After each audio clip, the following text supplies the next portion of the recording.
We are a weekly podcast, Soul of a Gamer. Hey, I'm smart this time. I did it this time. Let's not go that far, okay? I won't fuck it up again. I love pressing that button. That was my favorite button. That's... Definitely. This game gets really fucking weird. Yeah, so you do acid and then you go into the hamster shit. And this week is Night Trap. Night Trap. They're right behind you. Night Trap. 10-year-old birthday party. Next scene, kill the kid. You got to kill the kid. Sha-la-la-la-la-la, car is coming. Throw your body into the car and die. All I could do every time I was playing Ethan was just would start walking around and go, Jason! Oh, God. It's just... 22 and a half. What? This is the worst countdown of all time.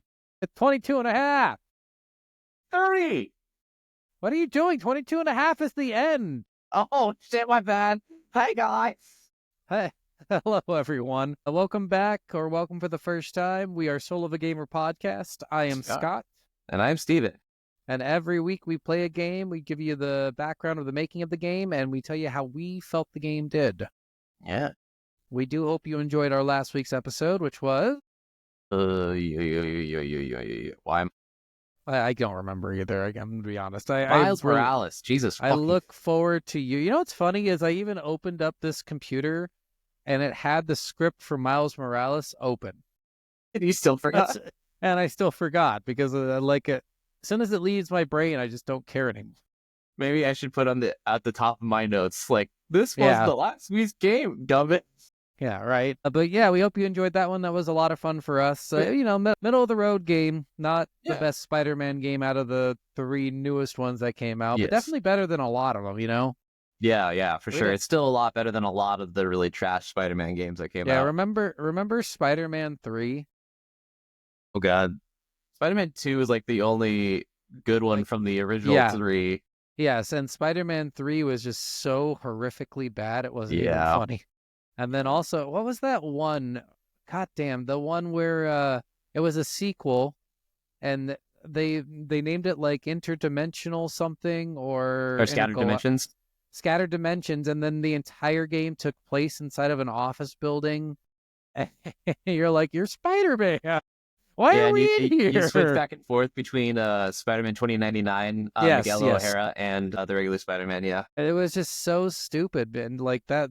It could have been that bad, guys. Like, honestly, it could have been that bad, and it wasn't. So I do remember that was like my first introduction to Spider-Man 2099, so I thought that was at least like the cool part of that game. But and then you're like, why can't I web swing? Oh, because I'm inside a fucking building. Yeah, I could web swing, just barely. Kind of. You could slide your butt across the ground, right? God, that was just what a dumb thing to think about with Spider-Man. I haven't played that in so long, I don't remember much about it, honestly. It's like throwing Superman in a 1x1 cube. That sounds like the best Superman. But how boring. It's like the N64 Superman, right? It's like, you're Superman, and all you're doing in this game is flying through rings. Well, speaking of Superman, though, there's this new tech that I heard about for a game. There's this game coming out where the boss fights in it are AI driven, where the AI actually learns based off of your playing. Yeah. And so it adapts to you fully. And Jen's like, that's kind of a stupid thing. And a lot of people were like, who love like From Software games are like, that's really dumb because like the whole point of it is like you learn how to battle these and you persevere through just trial and error. Yeah. And if it's adapting you all the time, it gets to a point where it's going to be unstoppable. And I was like, that would be the perfect thing for a Superman against Doomsday game. Why are we not doing it? And I was like, if you put it in the right context, that could be really fucking cool. But yeah, in a From Software game, it wouldn't be awful. It'd be shit. But if you do like Superman versus Doomsday, and Doomsday has got an adaptive AI technology that adapts to everything you do, that's perfect for his lore. Yeah, I mean, they did a great job with Suicide Squad, so they should make a Superman game. Yeah. Give him a gun. Get Superman. All right, well, let's just start this right out with Steven, what have you been playing? So, I finally got Jen, my wife, if you guys don't know, to play Baldur's Gate 3. So I've been playing co-op Baldur's Gate 3. I hadn't actually played a co-op before, so it's kind of interesting. I kind of like the dynamics of co-op a little bit. I like that you have full range to do whatever you want. You can totally split off, and you can actually like the party leader can actually pick which other characters you're controlling. So like she could control all of them if she wants, or she could give me half of the players or whatever. Yeah. So it's really cool. There's like a lot of really adaptive things with it. Nice. Yeah, I would probably do half and half, right? Yeah, that's what we do. Yeah. And that So way she's keeps got it easy. Lizelle on her side, and I've got Shadowheart on my side. Okay. But the thing that And then- sucks with that is So like, do you each get to make your own character? yeah, yep. Oh, that's cool. I didn't And we think each that get you our would. own Dream Visitor character, like our own Emperor character. Oh, nice. And everything else. And like some of the dialogue, if she talks to someone, if I want to also have those same dialogue things, I would also have to talk to them. It doesn't count for a union thing unless it's like a story-based thing. Interesting. But we can also romance different characters at the same times and stuff too. Interesting. So she's Okay. romancing Lizelle, and I'm obviously romancing my bae, Shadowheart. Yeah, you're bae. He said bae, not bitch, guys. Bae. I think he said bae. I hope he said Yeah, bae. I said bae. I think he said bitch. My bitch. Whatever. A lot of people think she's a bitch. Jen, the entire time, is like, I don't like Shadowheart. I was like, Shadowheart is my love. You leave her alone. Get away from her, you are. But I've actually never really played with Lizelle, so watching her play with Lizelle is kind of hilarious because, like, the romance between Lizelle is so, like, brutal and weird and, like, dominatrix. It's actually, I think it's the best one out of all of them. It's the quickest. You can get her, like, I think the record for getting her to sleep with you is, like, 4.5 minutes. Well, yeah, because she comes to you.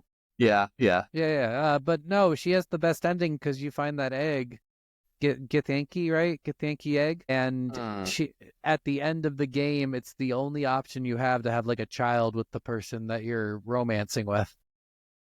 Yeah, because you both swear to take care of the egg together. Yeah, I know, like, in my playthrough with Shadowheart, we just were a lesbian romance and we ran off together. I'm actually playing a dude for the first time, so this is interesting. Nice. Yeah. I'm not really playing anything right now. I've just been kind of dabbling with Dragon Age and then switching back and forth between like 17 games. So Sounds about right. I'm not like in tune to anything at this moment in time, but I probably will jump back into Dragon Age and get a lot of it done. That's fair. I did go back after we played Miles Morales and finished Miles Morales as well. Nice. Yeah. I was like 2 missions away, so I was like, I gotta go just finish it.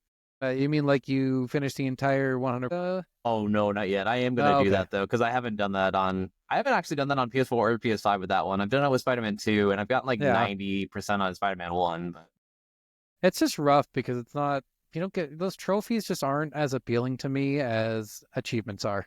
Well, and like the weirdest thing I was noticing with the trophies is like, so it keeps track of like your individual trophies, and like there's different levels of trophies, which is also a weird thing, like bronze, silver, gold, and platinum trophies.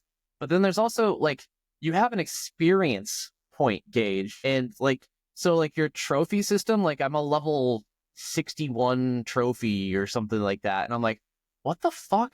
And I was like reading it, and like each different trophy and each different level of trophy gives you a different amount of points. So like a bronze trophy gives you 1 point, a platinum trophy gives you like 5 points, and like playing a certain game gives you this many points, or doing this gives you a certain point. So I was like, what the fuck is this like leveling system for trophies? Like, Yeah, I mean, it's just that everyone tries to copy the Xbox way.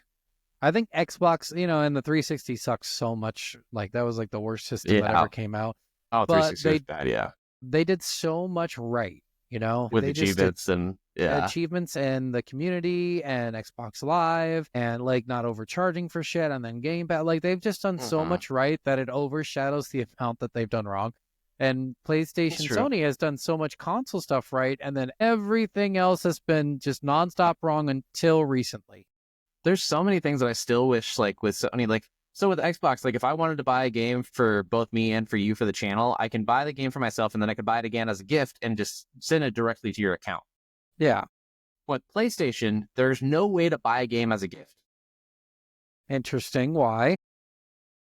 I don't know, but there's no way to do it, because I was going to do that because I wanted to play Remnant with my brother-in-laws, Michael and David, because they're both big like Souls-like games, and I was like, oh, you guys need to play Remnant, so I was going to buy it for both of them when it was on sale for like $5, but I couldn't. I was like, And they're like, just Venmo me the $5 and I'll buy it. And I was like, I guess that's the way PlayStation users do it. I wish I could just send it to you. Like, why wouldn't you have that? I just think to me it's funnier that they're like, wait, you're going to buy us a game? Well, give us the money and we'll buy it. Instead of just saying, no, don't worry about it, dude. We'll fucking buy it. We'll spend the $5. I mean, I offered I'm it, outing, so I wasn't going to ever be mad about it. But I was still just know, like... I'm outing them right now. They're probably not going to be happy if they listen to this, but they have been outed. Well, I think they actually did both buy it themselves. Yeah, after you sent them $5, you're right. Well, no, actually, I think they actually just did buy it themselves. Because I was mad about not buying it, and then he said that, but then he's like, I'll just buy it myself. And I was like, okay. Even if you think about sorry guys, we're getting into a little tangent here, but even if you think about the fact that Xbox has this way of doing things on an app, on the computer, they have an app on the computer that allows you to buy things on the computer and play them both on the Xbox and the computer. On the computer, I can actually send a message to my Xbox and tell it to download the game on the Xbox while I'm doing other shit. Like, Xbox has just done everything else besides the console until recently. Right. Yeah. You know, like, it's just incredible how no one has really taken those lessons and learned from them. You know, we talked about the Sony bullshit with the DualShock controller where they literally stole the fucking blueprint from another company. And then they were the only company out of like 5 different gaming companies not to just say, okay, we fucked up, we'll pay you. Yeah. You know, they're the ones who sued them, and then they fucking lost, and they lost a bunch of money because they're just so fucking into themselves. They're like, no, we're fucking right. It's so silly. I will say the Sony app and stuff has gotten a lot better over the years. Like, you can actually buy and download games and stuff and do a bunch of that stuff now. Have they still haven't like approached the console gaming world and said, okay, we can do both, you know? Not console gaming, the PC gaming world, and said we can do both. You know, they're still like struggling to even put those starting to, but like every launch of a PC port of the PlayStation game always goes terribly. Almost always goes terribly. Because they're not good at porting the games. I don't know what it is, man. They just make games too integral to their fucking platform. Yeah, and so like it usually takes about a year after it's released on PC for it to be playable. Yeah, which is crazy. It's just fucking intense. All right, well, let's now that we've talked a lot about that, let's jump right into the story of our this week's game. We are playing Half-Life, the first one. Yes. And I was going to ask, did you play Half-Life or Half-Life Source? I don't know what Half-Life Source is. I just played Half-Life. Okay, so when you get Half-Life a lot of times now, you can either pick to play Half-Life or Half-Life Source. Half-Life Source is like a remaster of the game in the Source engine. But it's the same exact game, just has a lot of people say that it's really buggy, so you need a mod to be able to play it. Okay. No, I did not, because I would have downloaded the mod then, but I clearly didn't have to do that. No, I played original Half-Life, and just so everyone knows, this kind of coincides with the founding of the company. So we are going to be talking a lot about the founding of the company, because this is literally their first game. They are like, they're literally the biggest gaming company of all time, I think, right now. They're like, they've done everything right now. Well, yeah, they're similar. They're probably about the same just because they both have done something. And no, I would say they're bigger because their platform for buying games is far more popular. I guess I always forget Steam is Valve. God damn it, dude. Like, never mind. I think, I think they are the #1 gaming company because of Steam. I don't know. Their games are really good too. It's just Steam made them huge. So I was gonna say Steam and Epic are like the 2 biggest stores. Yeah, and Epic's barely like 1% of Steam. Like, you can't even compare the two. All right, so Half-Life is an action-adventure game where you play as Gordon Freeman. And I like saying it like Freeman because because of Boondocks, the TV show. I never watched that. It's such a good show, and in it, the old rich white guy says, Freeman, what a good last name. It just makes me laugh, so I love saying Freeman now instead of Freeman. Fair. Gordon Freeman, a scientist that works for Black Mesa at their site in New Mexico. He must deal with otherworldly creatures after an accident opens portals to their home world of Zen. Not the money. Not the money. XEN, which I don't think is the same. Yeah. The making of the game starts in 1996. Mike Harrington wanted to quit working for Microsoft and start a game company. By the way, at that point, he had been working for Microsoft for 9 years. I didn't put it in here, but I'm like, crazy. And Microsoft, he said at that point, was only 1,500 people. Wow. Yeah, isn't that fucking crazy? Since now they have like 65 million people working for them, like across the globe. It's intense, man. Oh, yeah. He had made a promise to himself the year before and decided to follow through on it. He didn't know how to do it, but he had asked several people from Microsoft to come with him. One of them said yes, but then decided to go work for id Games instead, which id is very famous for Doom, and I think I put it in here. Yeah. But then while he... No, I didn't put it in there. Where? I think I put it in there later, but it's famous for Doom and Quake and stuff. Yeah. Then, while eating lunch, he was talking to Gabe Newell. Gabe heard Mike's pitch and said he was interested in starting this company with him. They left Microsoft and started Valve. After leaving Microsoft, they went to id, since now there was a friend who worked there. Which I thought was fun. I'm like, that's crazy that the guy he was going to start it with went to id, and then id really pushed them to understand how to make a game. Yeah. Like, it is insane. They went to id since their friend now worked there to ask id for pointers on how to run a game company. They got to meet with John Romero, and he told them to make sure and hire plenty of level designers. At the end of the meeting, John gave them source code for Quake to use as a start for their own games engine, which is fucking holy shit. What a cool guy John Romero is. Seriously. Like, what a cool motherfucker that guy is. Uh-huh. Just imagine, like, us creating something and saying, here, you start out with this and see what you can do with it. Oh, yeah. You know? Here's all the starting tools you would need. Have at it. What? Sorry, guys, had to sneeze. Yeah, seriously, like, no fucking joke. That's, like, nowadays, it's so fucking protected. People's game engines are everything to them. And back then, they were like, oh, whatever, fucking take it. Here's a complete source code. The complete source code for Quake. Yeah. Like, it's just intense. It's so fucking crazy. They then got to work hiring people. They hired people for the game, but most of them had never shipped a game before. Only 3 or 4 people who worked for Valve at the time had ever worked on games prior. Yep. When they were hiring people, they were looking for people with unique experience with games. They ended up hiring modders who modded games like Quake. Nice. One of the modders was a manager at a Waffle House before he was hired by Valve. All right. Literally, it was more important to Valve to get people with talent, not degrees. Like, they said that 100%. out loud. Yeah, because they're like, we want people who know how to work on this stuff. And not only that, who know how to make shit fun. I mean, sometimes that's like the best way to do it. Like, I really love, I think it was in like the Lego movie. They had like a whole scene. Like, there was this like 11-year-old content creator with Legos that would do all this like crazy, like he would remake trailers and stuff in Legos. And the directors of that movie, when they were making it, saw his videos, loved it so much that they actually offered him a role to do a whole scene in the movie and like gave him full reins on it. And I'm like, that's fucking awesome. Like, that's the kind of thing that I would want to be if I was rich. I'd be like, oh, I'm going to pick out this like 11-year-old kid who's got more talent than most people with degrees have and have him make this movie for me. It's just intense. Like, how people don't see that. It's crazy. It is. When the team finally started putting together the idea of Half-Life, they had a big inspiration for the theme of the game. Mike and Gabe really liked Stephen King's novella, The Mist. The novella is about creatures that invade Earth, and I didn't put it in. I haven't read the novella. I've only seen the shitty movie from like 2007. Yeah, I've only seen clips of it. We open up doors to other dimensions, and a mist comes through, and the creatures can live inside the mist, but once they get outside the mist, they start dying. So I think that's the cusp of what the story's about, maybe. When starting work on the game, Valve was working on 2 games at the same time. A game called Prospero and Half-Life, and this is fucked. It was frustrating for the people working on Prospero because they would have an idea, and the people working on Half-Life would ask them about their progress, and then just take their ideas. It's fucked.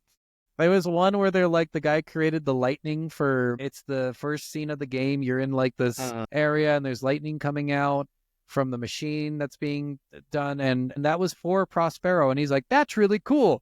I'm going to take it.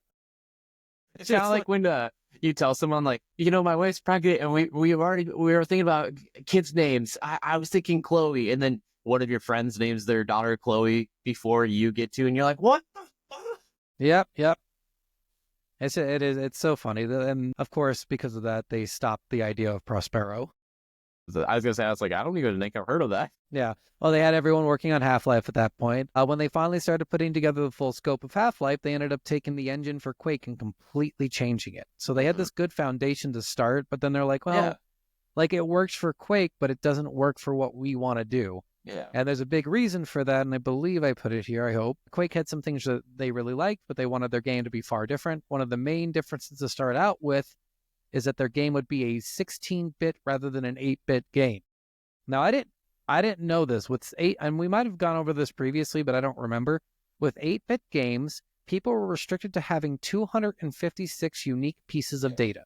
Okay, so that's essentially if you wanted to use a color palette, you would have 256 colors you could choose from, which sounds like a lot, but in this grand sense of the world, we are seeing colors that don't even exist on paper at this point. You know, when we see a leaf, that's slightly greener than this leaf, that's slightly greener than this leaf, that's a little less green than this. You know, we don't think about that, but there is a lot of fucking data in that shit.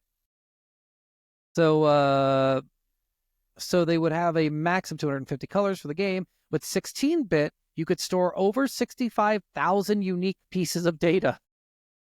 That's a little bit of a jump.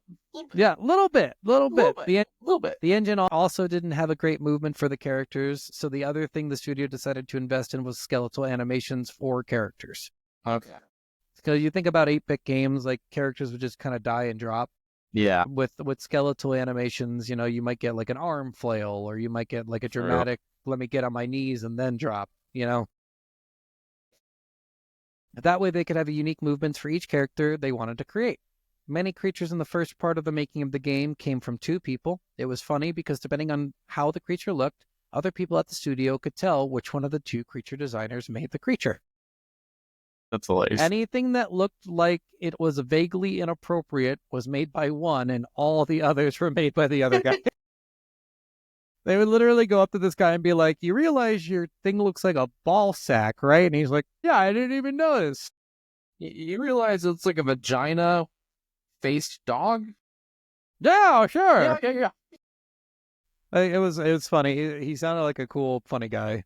I don't know if he was in the documentary I watched, but he was he sounded very funny. The team knew they wanted to have the scientists in the game seem more real, so they had them looking for things and staring at screens. They were originally not going to have the characters' mouths move when they were talking, but one day, 2 of the designers were complaining about another designer wanting to do it. They complained to the point where each admitted they couldn't do something that the other one could. Then they went to their offices, and within an hour, they had created a way for the mouths to move and sync well with the voice lines. That's hilarious. They thought it was funny how they came to this conclusion because they were bitching about someone who said that they could do it. It just... Well, fuck you. I will say, Valve sounds like a fucking sweet company to work for in the 90s. This sounds That's like fair. so much fun. The scientists would also have random lines that were said to both the player and other NPCs. A lot of the time, these voice lines would not actually match up. So you would have a scientist say how cool it was to be working on something, and another say, not really. I mean, that matches up. It matches up, but what they pointed out is like when the character says not really, they're saying it to a question, not to a statement. Yeah. Well, like they'll say, really? Yeah. So like one person will say, how do the screens look okay? And then the correct response would be not really. But instead you get those weird moments and voice lines because they randomized them. It's just really funny. That's fair. They also wanted there to be interactive scenes in the game, meaning they were scenes that existed while the player was playing and able to move and control the character. This was good in theory, but they soon realized that a player would just go and run up and disturb the scene. So they ended up putting up a lot of scenes behind glass walls and other obstructions so the player could see the outcome without interfering. Nice. Because, yeah, the one thing one of them said was, like, literally we'd have this cool scene going on, and the point is the scientist dies, and then the player would just run up, kill the creature, and then also kill the scientist. Jeez. I mean, that sounds about right. Yeah, it was really funny. But when making a lot of the characters in the game, they really had no direction for the NPCs. They had an NPC at the beginning of the game in a suit with a briefcase talking to a scientist, and that was the lone time that character appeared in the game. Okay? Do you know who that is? Are you talking about G-Man? Because he appears more than one time in the game. Yes, you're right, G-Man. When going back through, they realized that character could become their Smoking Man. The Smoking Man was a character from X-Files that was behind-the-scenes antagonist. So they filtered him into several more areas and had him become the big bad at the end of the game. And it's really funny because he's like hidden so much throughout random like Yeah, parts. He's just literally. like in the background, Everywhere. like on a staircase you can't get to or something. Yep. And he's like, at one point you're running up to him and he's just walking by you and then he disappears down a hallway. Well, and he's like the main character, the main like person you talk to in another game called like the Bureau Unclassified or something like that. Yeah. I mean, Yeah. it's funny because originally he was just one guy in one scene at the beginning of the game. One of the things that came out early in playtesting for the game was that the testers said the game was not real enough. In response to this, Gabe said that real life is not exciting. That's why people go home and play video games. Fair statement. He's and his example was, so he's like, what? Okay, so I'm in real life. I'm making a grocery store list. I go to the grocery store. I buy shit. Here we are. That's real life. Is that what you want in your fucking... It's just... And then it turns out that people do that in simulator games nowadays. So yes, they did want that. But even then, it's like a little bit of semblance of not reality. Because like even like Trading Card Simulator, like Yeah. when you start up the store and you're only allowed to have like the base packs. Well, not Like, just no that. stores It's start like... that would, I know. And but you like, start out with $1,000 and that's enough to keep the store open, and your rent's Yeah. only like $100 a month or something. It's just like, yeah. There's no realistic, but it's just funny that somebody would complain about that and he'd come right back and say, fuck you and your realists. Real life is boring. It's just, Wow. That's so true. monsters in the game played an important role as well. Originally, there were only head crabs in the first many levels of the game. This had to be changed so that the player would have a better time playing against the enemies in the beginning. The most important thing they wanted from the game was that for it to be fun. Adding more monsters gave it the ability to be more fun. So yeah, they talked about, I didn't put this in here, but the lightning guys. Some guy had made this animation before they even thought of the idea of the lightning guys, and he's like, that's really fucking cool. That's a cool animation. Can we put that on a monster? And the guy was like, are you sure? Because he's shooting lightning out of his arms. It sounds kind of overpowered. He's like, no. It'll be fine. It is, but I like it because it's got a long windup, so you can really like see it and just dodge. I think I read that they changed the windup because players did complain that it was too powerful and It would be because if those shot at you like soldiers shot at you just instantaneously and as soon as they see you, it would be broken as shit. But giving you that little bit of time to like get behind the wall and then shoot them, it was great. They ended up designing a ton of monsters and sprinkled them in throughout the game. There was only one person who developed all of the textures for the game. And I loved it. She's amazing. Something was her name. I didn't put it in here, but she was awesome in the documentary. She talked about how she was the only woman who worked there for a long time, and that was weird. She just felt really awkward, but she also did such a fucking funny job of doing all these things. So she ended up hand painting a lot of them at first, but then when timing became an issue, she drove around Seattle, Washington, and just started taking pictures of industrial stuff that she could find. She also went to the local Costco and took a bunch of photos of food stocks for certain areas of the game, which I thought was fucking hilarious. Literally, she showed the photo of Costco and then showed there's a part where you're in a freezer. Yeah. And then showed the picture or the texture of the things in the freezer, and it's literally the shit that was at Costco. That's hilarious. It's pretty good. That's good. A lot of the Zen areas in the game were inspired by images from electron microscopes. All of the music and sound in the game was written by one person. One of the programmers for the game, Kelly Bailey, knew how to produce some music and ended up just writing the soundtrack as well as figuring out all of the sounds creatures made. The head crabs in the game were rat sounds that were slowed down, then reversed. Weird. Okay. Right? So he was just fucking around. Literally, it was a guy who did not know what he was doing, who was just fucking around. He also did reverb. Yeah, he did the reverb sounds for small spaces and big cavernous areas. Many of the voices in the game were done by the team. Mike Shapiro, I think this was the one guy they actually hired to play a character. Mike Shapiro did the voice of the G-Man. He had originally recorded all the voice lines in a normal voice, but the team was not too thrilled with it. They wanted him to try something different, but kept the original lines if they didn't like what they tried. Shapiro ended up doing a lizard-like voice for the second take of the lines, and everyone loved it. All right. 3 months from the release of the game. What happens 3 months from the release of the game, Steven? What has happened so many times on this podcast? Delay? 3 months. Not just a delay. Production hell? I don't. You restart everything from scratch. Oh, God damn it. Yes. Yep. They did the same thing. They're probably the first ones to do it, actually. 3 Maybe, months yeah. from the release of the game in November of 1997, the team were put in one room and were watching Gabe play the game. Then this is fucking hilarious. Gabe kept pulling at his hair while playing the game and kept saying, "We're going to fail." Man. Oh, the guy said, like, he just had his hands on his head, pulling his hair. He's like, "We're going to fail. We're going to fail. We're going to fail. We're going to," while everyone in the company was in the room with him watching him do this. Damn. Yeah, it's just like, what a fucking day. They That's pretty realized that the game was just not fun. It wasn't cohesive. They decided that they were going to wait to release the game. They wanted to present something they were proud of. They decided this knowing that Sierra Studios, the publisher of the game, was not going to give them any more money to make the game. Damn. Gabe said on this, "Late is for a little, but suck is for forever." I agree. 100%. And I wish more companies would have that mentality, because as much as it sucks to have delays, as much as it sucks to like start everything over and start from scratch, Yep. I would much rather you put out a game that the people will love and that everyone will like than putting out some trash garbage that just gets shit on and fails and has so many bugs and everything. Yep. It's just crazy. I mean, they only spent a year on this, right? Because they started in November of 96, and then November of 97 is when they wanted their release, which is not a lot of time to put together a fucking game. No, it's not. Even for games Even back then. Yeah. 2 years at like minimum, I think, was the time for game creating. Unless you were in the 80s, and it was like a month.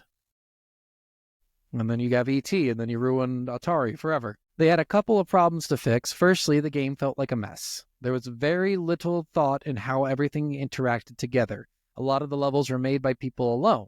So when they combined them, they didn't mesh. To fix this, they made a cabal or small group to have a small team ready to make the decisions on how the player would move through the game. During this time, each person working for Valve was working 18-hour days. Jesus. They would go to work at 1 p.m. and stay until the early morning. Shit. Yep. This went on for an additional year. When they were trying to find more funding for the game, they gave a 3-level demo to a video card company. The next day, their 3-level demo had leaked. The team was very upset at this, but it ended up being good.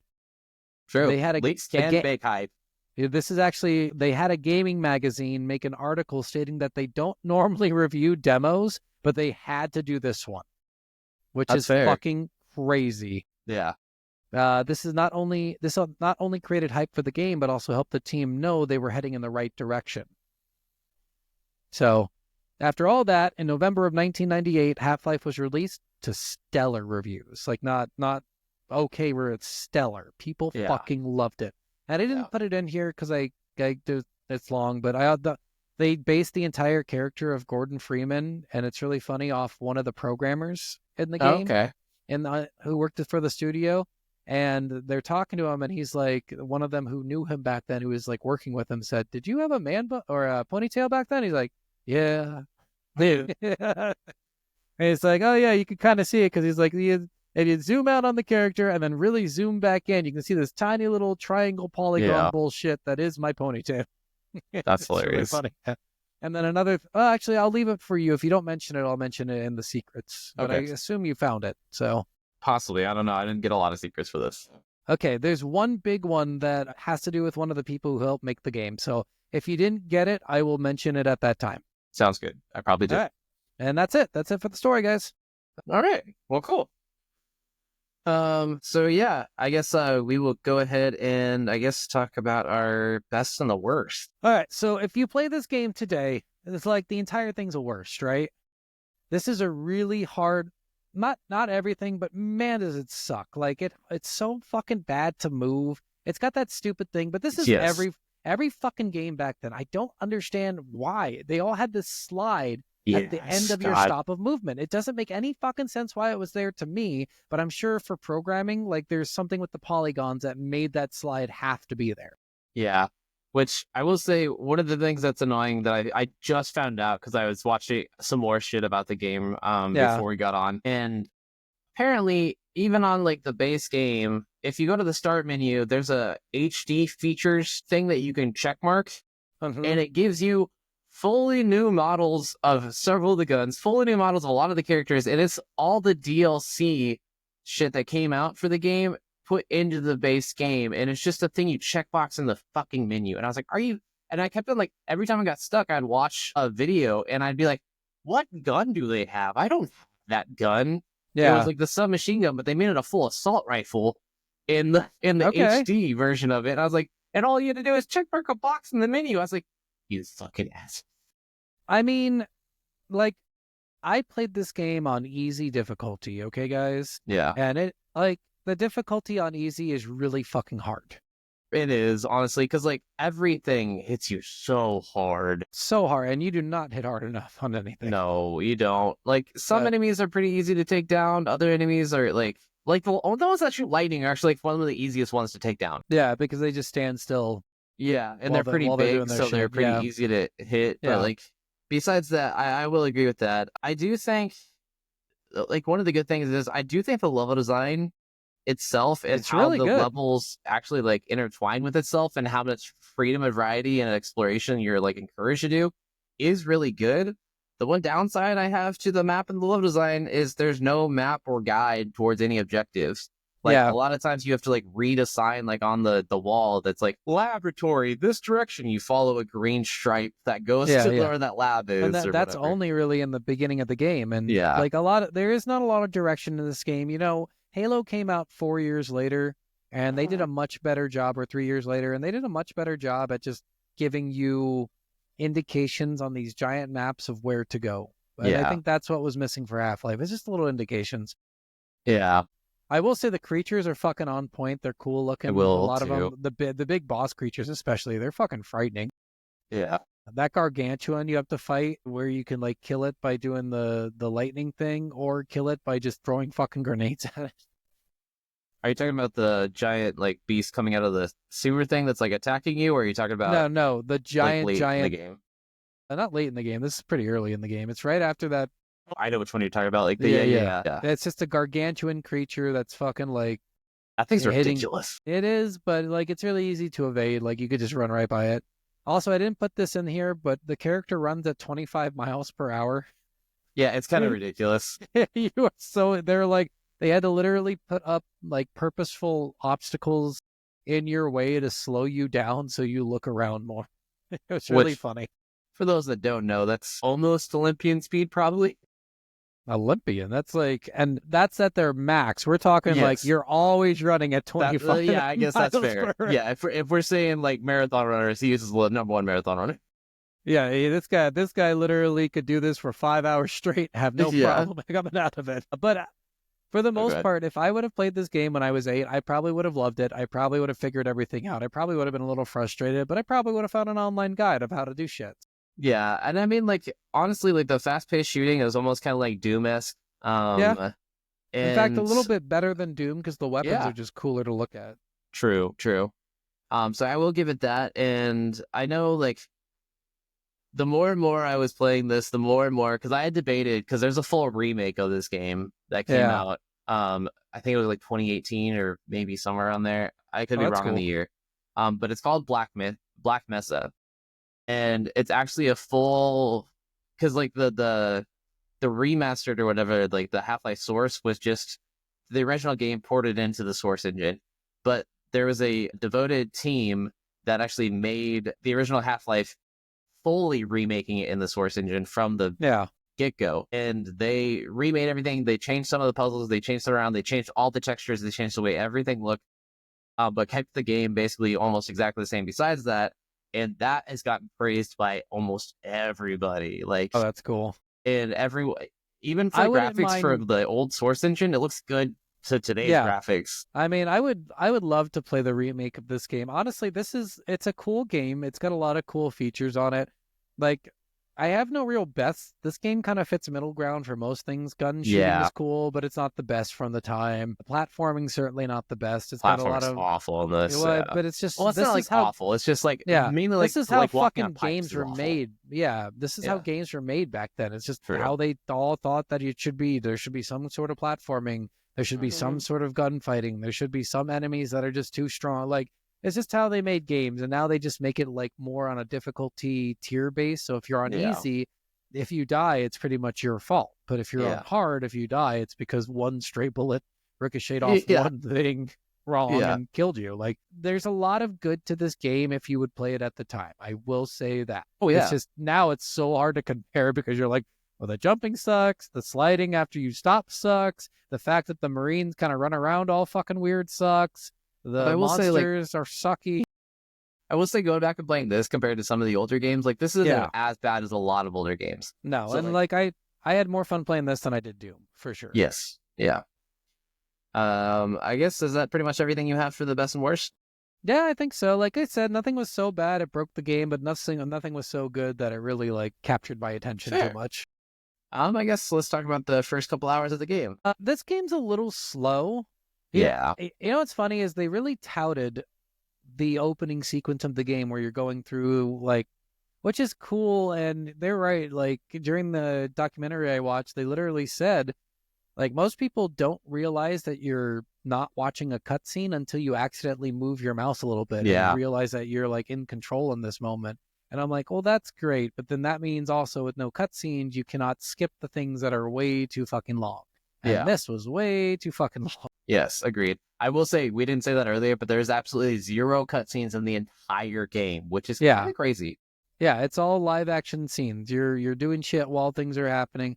But the big problem with that is like, again, you can't skip. If you're playing this game for the umpteenth time and you're like, I just want to fucking shoot shit, you can't skip the opening, which is literally probably half an hour, right? Yeah. Especially Just if you getting- don't know where you're going. Like, Yeah. it takes you a while to figure out where you're supposed to go. And I know, like, it took me a while, and I was like, where the hell do you go Yeah. with this building? And just walking around everywhere and trying to talk to everyone. And I'm like, this is so weird and pointless. But Yeah. once you actually, like, get into the story and, like, aliens start appearing and stuff, it gets more interesting. But I think that initial first half hour is really, like, kind of just, like, you kind of have to persevere through it, and it's kind of boring, and you have to find your own way, and there's nothing Yeah. to guide you in any way, shape, or form. So be prepared. Yeah, it is a lot, guys. It is a lot. And like I said, it's just 30 minutes of not even tutorial. It's really just 30 minutes of an opening. Like, there's no real tutorial in this part of the Oh game. yeah, there's not much of anything. Yeah. So like they don't, it's, back in the day, they really didn't do a lot for tutorials anyway. Like I remember, was it Crash Bandicoot where they would take you to another world for like 5 minutes and then you do the tutorial in the other world and then you'd come back and then you'd know how to do the shit. I think a lot They of did games that in Crash, and they also did that in Ape Escape. Yeah, I think they did that in a shit ton of games. Yeah. That was just the way to do tutorials. There was no like play and get the tutorial while you were playing, not until maybe Halo, probably 2001. Halo definitely was one of the ones Yeah. I first remember that had it, because like, look up, look down. All right, now we're checking your systems. And I like the way they did that too, because it was like making sure Master Chief's systems were working, and it wasn't Yeah. necessarily about like teaching you how to play the game. Like, this Yeah. is how your camera controls work. It's like, hey, we're gonna make sure your visor works. Yeah. And like that, it's cool. Like, I don't know. In this game, it maybe needed a tiny bit of a tutorial because I just Yeah. kept having to stop, look at the control scheme, and be like, "How the fuck do I interact with shit? Oh, it's not the button I Yeah. thought it would be. So let's just do this." And yeah, Yeah. it's a lot, guys. It is a lot. That's fair. So I'm gonna all say right. fail. Sorry on the 2 hours because I think it doesn't really capture your attention until 30 minutes into the gameplay, and that's just a lot of people fucking put it down after 10 minutes. Yeah, I will say probably a lot of people get frustrated. If you have to look something up at the first 30 minutes, that's usually not a good sign. And if you're like me and you're like, if I have to look something up that early on in the game, then I'm probably going to be looking up shit through the entire game, and that's going to Yep. get old. I agree. Especially because there's not a lot of like good guides for the game, because No. there's like, you basically watch a YouTube video and scroll through like, all right, this is the section on that. Yeah. Yeah, but so I kind of agree. I don't think it's like the worst thing ever. I think especially like once, like I said, like once the shit actually starts happening, the facility starts breaking down, the aliens start coming in, it does kind of get you a little bit more intrigued in the story. Yeah. But then, yeah, it's kind of hit or miss whether you're gonna enjoy it or not. Yeah. So we aren't gonna do a Steve Achieves section because this was before achievements, but the game is about 12 and a half hours long. Yeah. I saw some stories that said that it was about 15 and a half hours to 100% complete, which I don't even really know what 100% completing this would necessarily be. I don't know. Like, I figured there would be like secret areas and stuff, kind of like there are in Doom, but I didn't really find any, so maybe There not. are secret areas, but they're like, so like some of the secret areas, like sometimes talking to a scientist and having them follow you, you can get them to unlock a door that you wouldn't be able to access. Or sometimes just through exploration, you might find a vent that you wouldn't normally see because it's kind of hidden in a shadow or something like that. And that might Okay. take you to another area that has just like a bunch of extra ammo if it.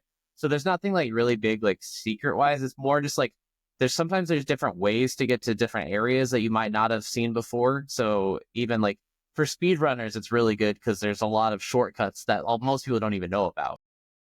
All right. All right. So since we're skipping that, we're going straight to the hunt for all the eggs. Yeah, I'm curious if you found the one I was talking about. I don't think I did. I didn't find much when I was looking up stuff. And there was the first one that I saw myself that I kind of chuckled at was one of the first scenes when you're like walking through one of the areas. You can walk by a couple like coffee machines and stuff like that. And the coffee machine actually has the Valve logo on it. Oh, that's cool. Did you Yeah. press the microwave when you went by the microwave? No, I didn't. You can make the soup explode in the microwave. She's And the scientists will be like, "My soup, why would you do that?" that's hilarious. It is actually. They did some funny stuff. They're like, we try to emulate life as much as we could. Yeah. Whenever a trash can is destroyed, there is a chance for it to spawn a newspaper called The Onion, and it's Oh, that's a funny. mockery on the website The Onion. So I thought that was kind of fun. Scott and I were talking about earlier, G-Man can be spotted spying on you. G-Man's identity and motives remain unexplained. His allegiance is also unknown to this day, although he and his employers are apparent enemies to the Combine and are seen as a threat by them. Playing the role of the overseer and eventual employer, he often appears in odd and unreachable places, observing Gordon and other characters periodically aiding them or hindering them. Yep. Yeah. I mean, What was the secret you were talking okay. about? So actually, in the first 10 minutes of the game, if you go into the locker rooms, you can open up your locker, Gordon Freeman. And when you open up that locker, you'll see a picture of a baby in there. And the baby is it's really kind of a sad story. One of the developers of the game had a baby. The baby had severe disabilities. He said at the time of making the documentary that the baby was 25, but had the mind of a 3-year-old. Oh, wow. So it's like that bad of a disability. It's not like, 25 mind of a 9-year-old, which not much better, but it's a little better.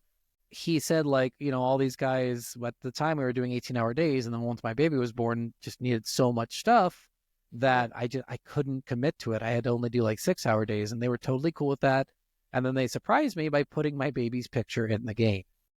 Okay, well, that's kind of cool. Yeah, so it was really cool. His wife actually worked for the company too, but his wife had to, as soon as they had their baby and they realized how much work it would be with the special needs baby, they were like, we can't. Yeah. We can't have both of us working. One of us can, and the other one has to stay home. That's fair. I mean, especially dealing with special needs. Like, babies that are alone are a handful, especially in their first couple of years of life, because you pretty much have to be monitoring them 24/7. Especially special needs babies take so much extra care and effort and so much more costly. This poor guy was about to be in tears while he's telling this story, and I'm like, oh, you poor man. I'm sorry, dude. I don't think I opened the locker, so I think that's why I didn't see it. Yeah. I opened it. I had no idea why there was a picture of a baby in there. I was like, oh, I guess I'm a dad. Who knew? And then I watched the documentary, and that's when you find out what's going on with that, which is cool. I mean, it's a cool little story. I liked it a lot. Nice. Well, that's awesome. All right, so that's pretty much it for the hunt for the eggs. There might be more. I might have missed some, so forgive me if I missed some of those, but it is kind of hard to find some of these in some of these older games, especially ones that don't have very good guides and stuff like that. So, and not just that, it's like things that were relevant back then might not even be a thing today. Yeah, so that's true. We could miss an egg just not understanding what the hell it is. True. So I guess we'll get right to the end segment here and talk about what we think it's worth. This game is a struggle because I love the company. Guys, when I say Valve is one of the biggest gaming companies of all time, I think they are. Like, you know, Half-Life wasn't an amazing game, but Half-Life 2 I've heard is one of the best games of all time. And then Left 4 Dead's one of my favorite games. And then like you start to name all of their games. They're Dota 2, they're the biggest. They've made Counter-Strike, like they've made Gary's some of Mod, the biggest fucking games in the world, and they do it based on hiring fucking modders to do that for them. Well, and a lot of their games are mods of other games. Like Counter-Strike was a mod of Half-Life. But it's of their games mostly. Dota's the only one I think is not. I think Dota is and I think Gary's mod was a mod that they took from Half-Life 2, and then Gary's mod ended up becoming a bunch of other games after that, and then so many games have spawned from Valve games because of how much they reuse their own stuff. Because they're fucking awesome. Like, and then of course Steam comes out, and you're like, Steam is one of the coolest things that you could ever fucking think of in your life. Like, honestly, Valve is one of my favorite companies. They're one of the few companies that I would say I'd love to work for them. So, Scott will suck your dick, Valve. Like, if this is your dick, suck your this dick. is Scott. Like, don't touch your mic like that. Sorry to everyone who's listening. Just sucking on the microphone.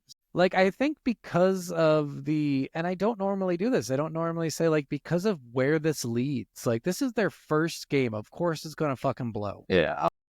And it didn't blow exactly, but it's very middle of the ground. I will give it a 3.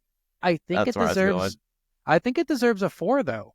And I only think that because it's evolved Valve into one of the best fucking companies in the world. Like, see, this is kind of the hard thing about, like, especially rating games in today's time. Because in today's time, a lot of people would probably give this game a 2. Yeah. But, like, at the time, they'd probably give it a lot more. A 4 or a 5. But, like, honestly, in today's times and stuff, like, I still think there is some, like, really interesting things here. And it was funny, you were talking about, like, Half-Life 2 being a really important game. Everyone said that was the best. Like, Jin thought that same thing, but when I was looking up, like, I was looking up things on Steam, things on Reddit, things on a bunch of different chat rooms and stuff. There's a huge argument from both sides that some people say Half-Life 1, some people say Half-Life 2, and a lot of people say, like, Half-Life 1 has a better story, but Half-Life 2 has more puzzles and more and a little less action, more of this, and, like, so there's a niche in there, and you're going to probably like one over the other. Yeah.